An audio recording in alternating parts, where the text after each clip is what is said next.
నమస్తే, welcome to news. నేను అనుష. ఉమ్మడి పశ్చిమ గోదావరి జిల్లా ఉండి నియోజకవర్గం తెలుగుదేశంలో రచ్చ రంభోలా నడుస్తోంది. ఈ ఎన్నికల్లో ఉండి నియోజకవర్గం టికెట్ను సిట్టింగ్ ఎమ్మెల్యే మంతెన రామరాజుకు కేటాయించారు చంద్రబాబు. అయితే తాజాగా వైసీపీ నుంచి టీడీపీలో చేరిన నరసాపురం ఎంపీ రఘురామకృష్ణంరాజుకు ఉండి అసెంబ్లీ సీటు ఇస్తున్నట్లు ప్రకటించారు. దీంతో కొద్ది రోజులుగా ప్రచారం చేసుకుంటోన్న మంతెన రామరాజు వర్గం మండిపడుతోంది. మంతెన రామరాజుతో పాటు టీడీపీ మాజీ ఎమ్మెల్యే వేటుకూరి శివరామరాజు కూడా టికెట్ కోసం ప్రయత్నాలు చేశారు. ఎక్కడో బయట నుంచి వచ్చిన రఘురామకు టికెట్ ఇవ్వడం పట్ల లోకల్ రామరాజులు ఇద్దరూ గుర్రుగా ఉన్నారు. ఉండి నియోజకవర్గానికి రామరాజులకు అవినాభావ సంబంధం ఉన్నట్లుంది. 1978 నుండి ఉండి నియోజకవర్గంలో ఎక్కువసార్లు గెలిచిన వారి పేర్లు ఏదో ఒక రామరాజు కావడం విశేషం. 2004 ఎన్నికల్లో కాంగ్రెస్ తరపున పాతపాటి సర్రాజు గెలిచారు. 1978 నుండి 2019 ఎన్నికల వరకు 2004 ఎన్నికలు మినహా మిగతా అన్ని ఎన్నికల్లోనూ గెలిచిన రాజుల పేర్లలో రాముడు ఉండటం విశేషం. 1978లో గొట్టుముక్కల రామచంద్రరాజు విజయం సాధించారు. 1983 నుంచి 1999 వరకు వరుసగా 5 సార్లు కలిదిండి రామలింగరాజు టీడీపీ నుంచి గెలుస్తూ వచ్చారు. 2009, 2014 ఎన్నికల్లో వేటుకూరి శివరామరాజు గెలవగా 2019లో మంతెన రామరాజు విజయం సాధించారు. మొత్తం మీద ఉండి నియోజకవర్గం తెలుగుదేశం పార్టీకి కంచుకోటగా ఉంటోంది. వైఎస్ జగన్ ప్రభంజనం వీచిన 2019 ఎన్నికల్లోనూ ఇక్కడ టీడీపీ విజయకేతనం ఎగురవేసింది.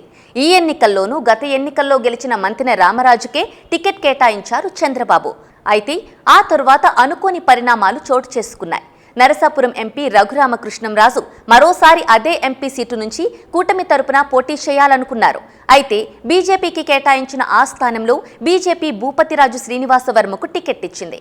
దాంతో రఘురామకు ఉండి సీటు ఇవ్వాలని చంద్రబాబు డిసైడ్ అయ్యారు. నరసాపురం సీటు నుండే పోటీ చేయాలనుకున్న రఘురామకృష్ణంరాజు బీజేపీ, టీడీపీ, జనసేనల్లో ఏదో ఒక పార్టీ నుండి బరిలో దిగుతా అన్నారు.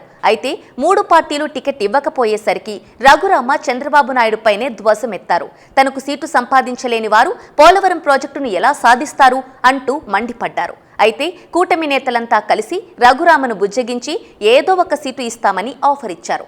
నరసాపురం సీటును రఘురామకే ఇచ్చి దీనికి బదులుగా బీజేపీకి ఏలూరు సీటు ఇస్తామని చంద్రబాబు ప్రతిపాదించినట్లు సమాచారం. చంద్రబాబు నాయుడు ప్రతిపాదన మేరకు నరసాపురంలో తమ అభ్యర్థిని మార్చే ప్రసక్తి లేదని బీజేపీ అగ్రనాయకత్వం తేల్చి చెప్పింది. దీంతో రఘురామకు ఎక్కడి నుంచి ఇవ్వాలా అని కసరత్తులు చేసిన చంద్రబాబు నాయుడు టీడీపీకి బలమైన నియోజకవర్గంగా ఉన్న ఉండి అసెంబ్లీ స్థానాన్ని ఆశపెట్టారు. గత్యంతరం లేని పరిస్థితుల్లో రఘురామ దానికి ఒప్పుకున్నారు. దాంతో ఉండి సీటును రఘురామకు ఖరారు చేశారు చంద్రబాబు. అది సిట్టింగ్ ఎమ్మెల్యే మంతెన రామరాజు పుట్టి ముంచేలా ఉంది. మంతెన అనుచరులు అయితే రఘురామ విజయానికి తాము పనిచేసేది లేదంటున్నారు. గత ఎన్నికల్లో ఉండి మాజీ ఎమ్మెల్యే వేటుకూరి శివరామరాజును నరసాపురం లోక్సభ నియోజకవర్గం నుంచి బరిలో దింపారు చంద్రబాబు.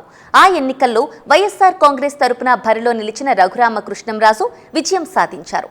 ఆ ఎన్నికల తర్వాత వేటుకూరి శివరామరాజుకు ఈ ఎన్నికల్లో ఉండి టికెట్ ఇస్తామని చంద్రబాబు భరోసా ఇచ్చారు. అయితే చివరిదాకా ఊరించి మంతెన రామరాజుకు ఇచ్చారు. ఇప్పుడు ఆయన్ను కూడా మార్చి రఘురామకృష్ణంరాజుకు ఇచ్చారు.